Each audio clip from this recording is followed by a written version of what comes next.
and happy 2020. This is the first video that I will be putting up live for the new year. It's all about basic nutrition or basic calories, basic metabolism, whatever you want to call it. It's basically the physiology part or component of calories and giving you guys a little bit of a rundown on how that all works and what things mean, because a lot of people are starting to go use online calculators for their calories for the year, getting onto their healthy diet and aren't really sure about the why component of how and why this all works. So I thought I'd run you through some basics. I do get a little bit carried away on this topic, so hopefully I don't. I do have a little bit of a cheat sheet here in what I need to cover so that I don't go off on too many tangents. I'm hoping that it's not too long. Sorry if it is, but let's get going. I would just also like to say quickly before I get into this video that I am not a nutritionist or dietitian. So all of this is just off my own knowledge and my own research and the stuff that I've learned through my uni degree and working. So if you actually need medical advice on nutrition and please, or diet or whatever, please go actually see someone on that. Do not take anything in this video as word, because it is generalizations. It is based on statistics and numbers and averages. So if you really need help and you're really struggling, a nutritionist and a dietitian or a GP is definitely going to be a lot more helpful than this. However, this is just here to help you understand what BMR is, what TDEE is, because if you're reading Google and you have no idea what you're doing, I would much prefer to explain it to you so that you get a better idea. So yes, just clearing that up. All right, this is our cheat sheet or our working piece of paper for the day, which is going to be full of information by the end of this session, hopefully. But to begin, before we actually go through what this box actually means here, I want to talk about this buzzword here, metabolism. What is metabolism? So I don't know about you, but I used to think metabolism was this little organ or thing that used to sit in your throat and chewed up your food, and that when my mom and dad used to say, oh, you've got a slow metabolism, it meant my food got chewed up slower. So that is definitely not what metabolism is. It is a little bit, it does talk about how your food gets chewed up, but in a very different sense.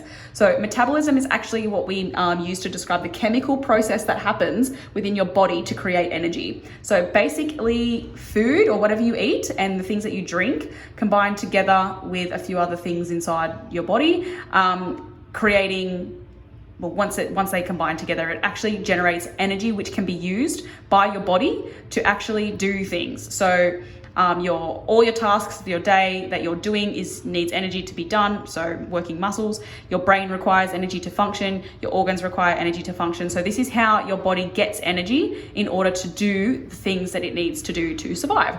We measure it in calories. So calories is how we measure how much energy is in each thing that we might consume in order to produce a certain amount of energy.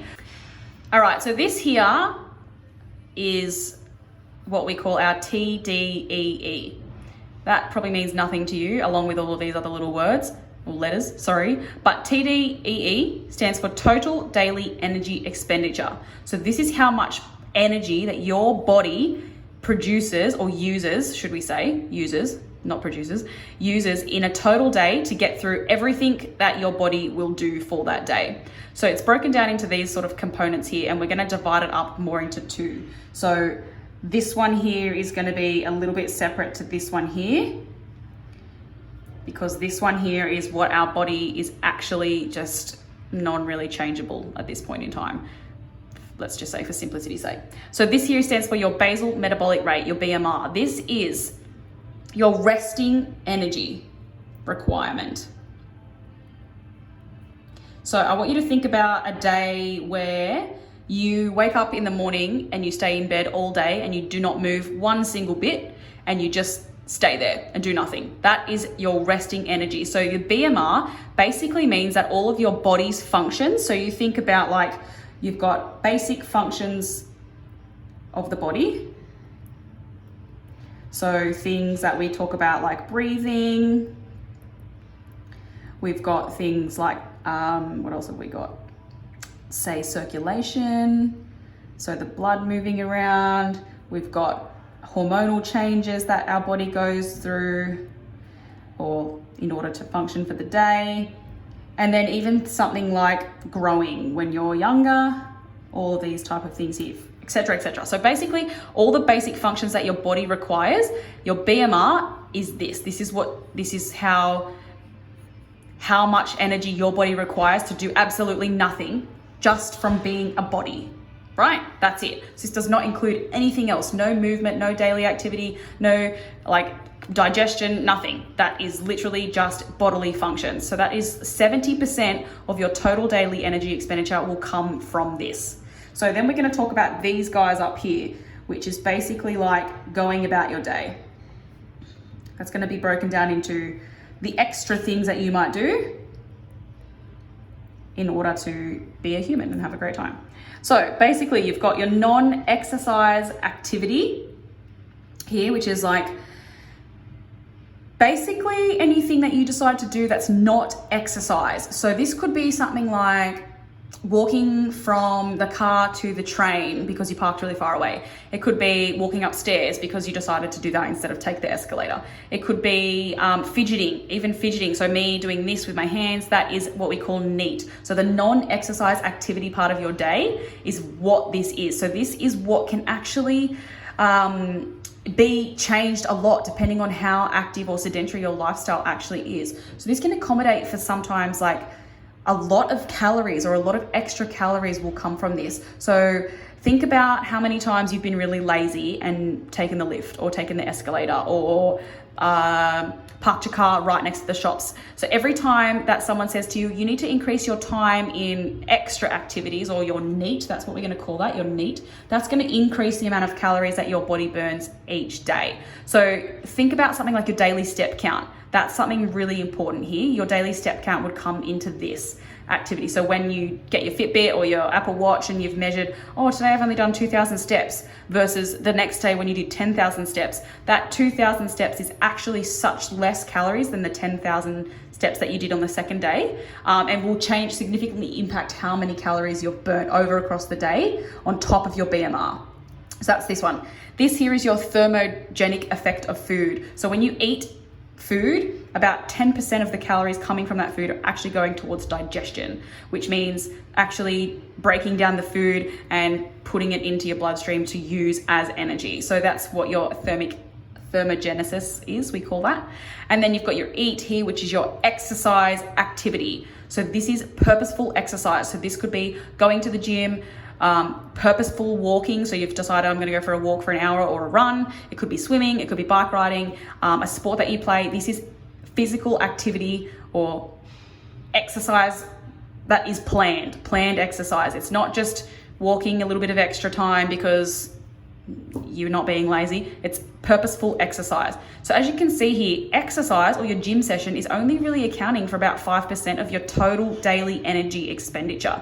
So basically you can manipulate this, not really that, but mostly these type of things. These are things you can change yourself by using extra energy by doing more activity throughout the day in order to actually change how much energy your body is actually burning. Because this can't really be changed and these two can, your total daily energy expenditure can be manipulated if you add more to this and this. So let's just say for an example that this number here is very, very impacted by your body size. So let's just say, let's just go body size and composition.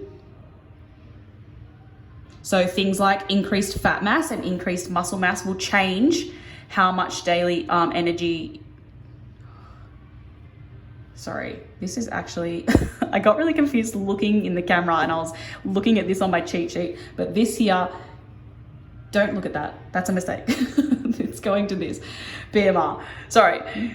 This is really hard filming this. I think I actually mentioned it in the last video, but let's keep going. So your body size and composition is going to affect your BMR.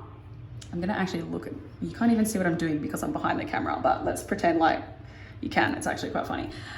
So gender also affects your basal metabolic rate. So males tend to burn more calories than females just based on their muscle mass, and females usually carry a little bit more fat mass. And it's also affected by your age.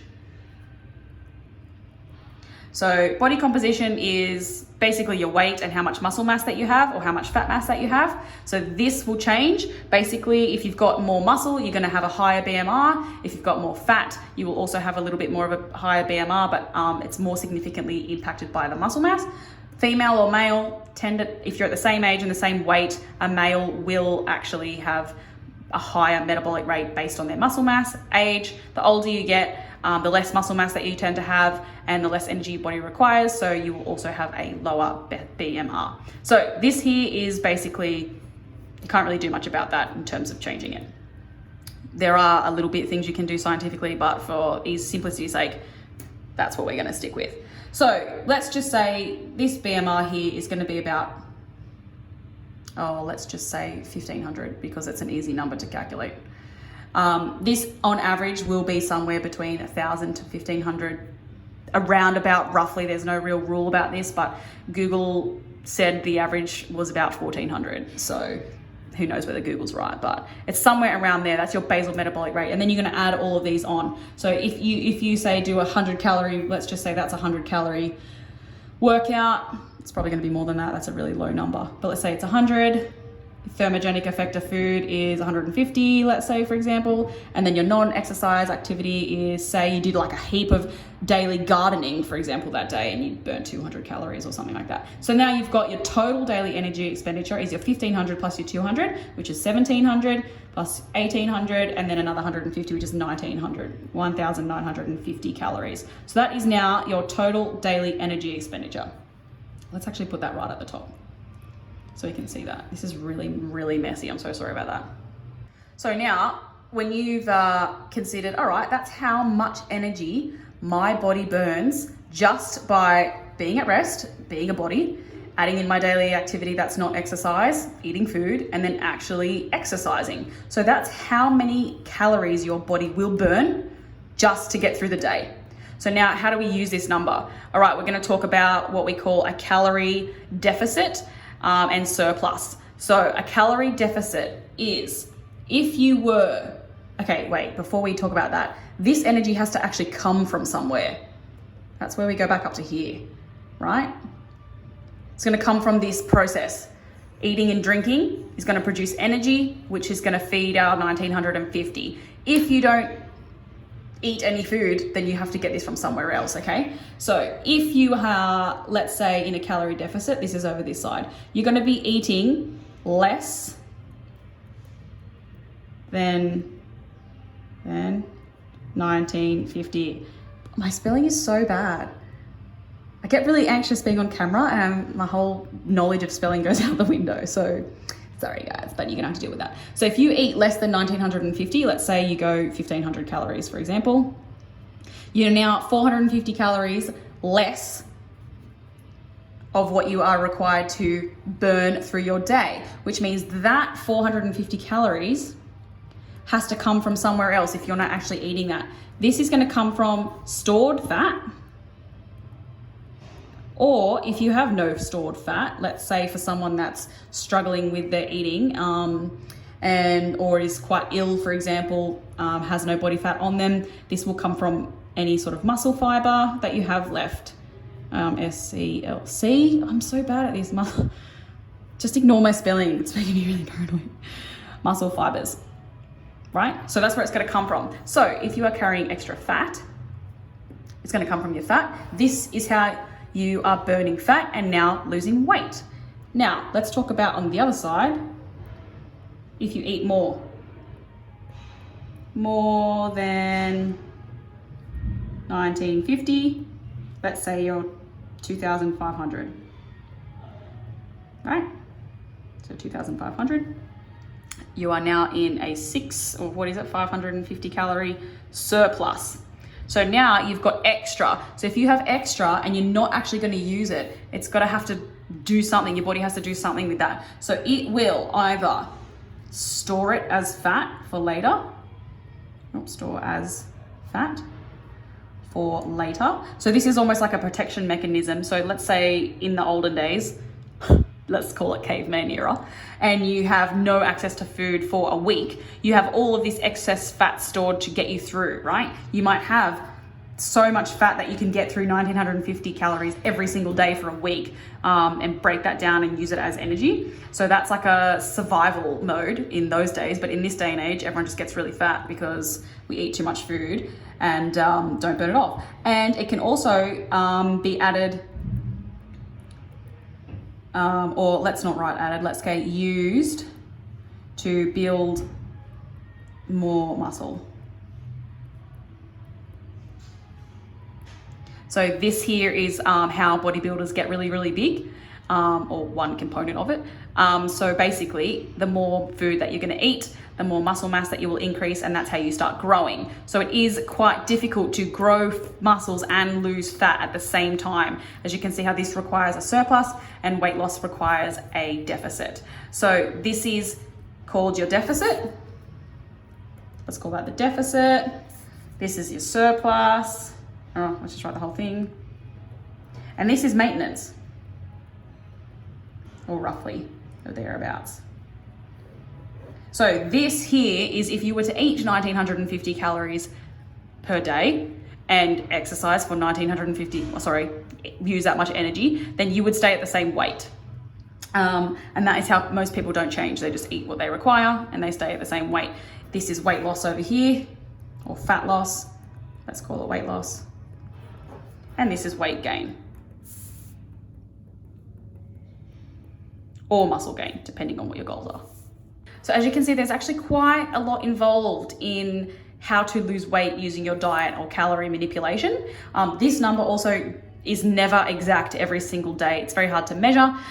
This changes, obviously, this changes, obviously, this changes, obviously. So basically, it's never gonna be exactly that. So how do we actually use all of this information now? Like where would you go from here? Or how do you start if your goal is weight loss? Most people's goal is weight loss, so let's talk about this. So in terms of where you're starting, most people are gonna start with an online calculator to calculate their daily calories or how much they should be eating. So it'll do basically by typing in your age, what gender you are, and your weight, let's say weight for that. They'll ask you for your body weight, and they'll also probably ask you for height because that's part of your composition. And they might even ask you how active you are, whether you lead an active or sedentary lifestyle, increased activity, etc., etc. They'll probably usually give 4 options. So basically they'll do like a predicted BMR based on 1, 2, 3. So it'll be BMR, and then they'll times that by say 1.2, 1.4, 1.6, whatever it is that they use in their specific formulas that they have to give you a recommended total daily energy expenditure. So this here is your sedentary lifestyle. This is slightly active. This is like very active, let's just say. Okay, so basically that will give you this number here. If you're using MyFitnessPal or one of those apps, it'll give you something around here. It might even say, yeah, I'm going to give you this many calories. So if your goal is weight loss, they might say, all right, I'm going to go 1500, and then I might add in another 500 calories just because by the time they do all of this, they'll lose more, they'll be in a deficit and they'll lose weight. So they might only give you 1600 calories. It's probably going to be a lot higher than MyFitnessPal, just so you know. But it's going to be roughly about that. When in reality, you probably should be having a little bit more than that because basically you've got a lot actually going on there. So, but a good place to start is an online calculator where you get a little bit of a try. The best part or the most effective way you're actually going to learn this is starting through this. Get yourself a basic baseline figure. Track your calories in your app. MyFitnessPal is one that most people use. There is Easy Diet Diary, which I recommend to a lot of my clients because it's really, really user friendly and it's very Australian. And then you're going to go through trial and error. So basically, you're going to get a certain amount of calories. If you don't lose any weight, it's too much. If you lose a lot of weight very quickly, which I would say more than 1 kilogram a week, then you have probably dropped your calories way too low. And that's also quite dangerous for your health. Basically, it's going to affect your hormonal level, hormone responses, your sleep, your stress level, all that type of thing. If you're constantly in a deficit, that's even lower than your BMR. So if you're somewhere in here, which might be around the 1100 to 1200 calories, and then you're adding in your exercise and all of this is quite stressful for your body in terms of response and inflammation, and it's probably not recommended. So I would not choose to go that low personally if you are exercising all of the time. But like I said, trialing and error, everyone is very different. This is very different for everyone. All of this is calculated basically on formulas. So there's heaps of different options that you could have. But if you don't have a clue what you're doing and you need to start somewhere, choosing an online calculator and then having a crack at it, seeing how your body responds, and then remeasuring again is probably your best option. So that is your basics of metabolism, energy use, calories, whatever you want to call it, on how it all works. It's a little bit of a mess. I'm really sorry about my mistakes. My cheat sheet looks way nicer. So sorry about that. However, I hope that has helped you. So basic take home is, now that you know what total daily energy expenditure is versus basal metabolic rate, total daily energy expenditure is the most important number that you should pay attention to. Do not worry about BMR or all of those other ones. Total daily energy expenditure. If you eat less than your total daily energy expenditure, you're going to lose weight. If you eat more, you're going to gain weight, unless of course you're building a lot of muscle and that's your goal. You might gain a little bit of muscle, but you will also gain fat at the same time. It's not all going to go to muscle building. Also, you will still build muscle in the gym doing a little bit of weights if you're in a deficit. It's not the end of the world. If you don't know where to start, jump on an online calculator, try and see if you can get a roundabout number, enter it into your tracking app. Easy Diet Diary is way better than MyFitnessPal, just saying, but your choice in how you use it. Track them, see how you go. If you lose weight, you're doing well. If you're losing too much at one time, like more than probably a kilo to a kilo and a half a week is too much. And if you're not really losing weight at all, but you're not really sure what you're doing, maybe go get some help from someone that can, because everyone is very different, and you will respond probably a little bit differently to your mate next door based on all of those factors here, which is your age, gender, body composition. Also things like stress, your lack of sleep, hormonal differences between people, all of that will also impact how you lose weight as well, if you lose weight or if you don't lose weight. So please take into account all of those other factors as well. However, hope that's helped and give you a little bit of an idea of how and why it all works. And if you need any more help, please let me know, get in touch. And if that was really, really confusing, please also let me know and I'll try and do another one that's a little bit more straightforward. Otherwise, I'll see you in the next one. Bye.